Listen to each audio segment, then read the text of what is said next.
मकई की भरपूर पैदावार के हसूल के लिए खादों का मुतवाजिन इस्तेमाल बहुत जरूरी है।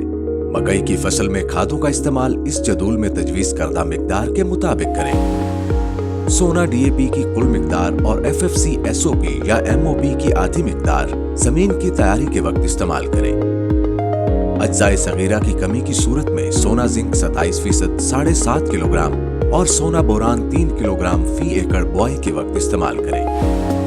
सोना यूरिया 3 बराबर अकसात में फसल के 5 से 6 पत्ते निकलने पर, 8 से 10 पत्ते निकलने पर और फूल आने से पहले इस्तेमाल करें। एफएफसी एसओपी या एमओपी की बकिया आधी मिकदार सोना यूरिया की दूसरी किस्त के साथ इस्तेमाल करें। मकई में खादों के इस्तेमाल के मुतालिक मजीद मालूमात और रहनुमाई के लिए मुफ्त हेल्पलाइन 0800 00332 पर राब्ता करें या एफएफसी की वेबसाइट पर काश्तकार डेस्क मुलाहिजा करें।